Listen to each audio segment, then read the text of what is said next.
ఈ రోజు మనం ఎక్కడికి వచ్చామంటే మా ఊసూరులో ఉన్న ఫేమస్ గుడికి వచ్చాం. ఈ గుడి పేరు మలై కోవిల్ అని చెప్తారు. తెలుగులో చెప్పాలంటే కొండపైన ఉన్న గుడి అంటారు. ఇక్కడ నుంచి ఊసూరు వ్యూ చూడడానికి చాలా బాగుందని నేను చెప్తాను, మీరు కూడా చెప్పాలి. ఇక్కడ నన్ను సింగిల్ అని గుర్తు చేయడానికి చాలా మంది గంటలు గంటలు కూర్చుంటారు. ఏం చేసుకుంటారో నాకు కూడా తెలియదు. ఇంకా అక్కడ ఉన్న క్యూ లైన్ ని చూసి ఈ రోజు దర్శనం పక్క 4 hours పడుతుంది అనుకున్నాం. దగ్గరికి వెళ్ళి చూసాక మాకు తెలిసిందేమంటే అది అన్నదానం క్యూ. గుడి లోపలికి వెళ్ళగానే మా అన్నగారు నాకు ఒక క్లిప్ తీసి పెట్టన్నారు. అందుకే అన్నమాట మా అన్నగారు దండం పెడుతుంటే నేను పిలిచి అది క్లిప్ తీసి పెట్టా. ఇంకా అక్కడ నుంచి దర్శనం క్యూలోకి ఎంటర్ అయ్యాం. కాసేపు ఖాళీగా ఉన్న క్యూ ట్రాఫిక్ అయింది. అలా 10 నిమిషాల క్యూలో కొట్టుకుని టెంకాయ కొట్టు ప్రదేశానికి వచ్చాం.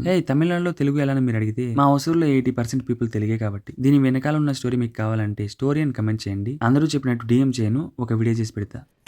ఇప్పుడు మనం గుడి లోపలికి ఎంటర్ అవుతున్నాం. దేవుడా నేను ఒక ఫ్రేమ్ తీసుకుంటా ఉంటే మచ్చా వీడెవడా జంపర్ మే బంపర్ గాడు డంగు డంగమని అడ్డం వస్తున్నాడు. నాకు చాలా కోపదారి మనిషిని మీకు తెలుసు. నేను ఇక్కడ స్వామిని చూపిద్దాం అనుకున్నా మచ్చా, కానీ అక్కడ ఫోటోస్ వీడియోస్ నాట్ అలౌడ్ అని బోర్డు ఉంది. అందరి ముందు మింగించుకుంటే బాగోదని ఫోన్ జోబులో పెట్టేసుకుని స్వామిని దర్శనం చేసుకుని వచ్చేసా. దర్శనం అయిపోయాక కాసేపు బయటకు వచ్చి కూర్చున్నాము. అక్కడ నుంచి చంద్రబాబు వ్యూ చూడడానికి చాలా బాగుంది. కాసేపు ఆ వ్యూ ని ఎంజాయ్ చేసి బయటకు వచ్చి అన్న ప్రసాదం తీసుకుని తినేసి స్వామికి బై చెప్పి బండి దగ్గరకు వచ్చాం. ఒసూరు నైట్ వ్యూ చూపిద్దామంటే సాయంత్రం వచ్చి కూర్చున్న సంతలు ఇంకా పోలేదు. సర్లే ఆ సంతల ప్రవేశం ఎందుకు డిస్టర్బ్ చేయడం అని చెప్పేసి 10 రూపాయలు పార్కింగ్ కి డబ్బులు కట్టేసి ఇంటికి వచ్చేసాం. ఈ వీడియో కింతే ఇంక నేను వెళ్ళొస్తా. బాయ్.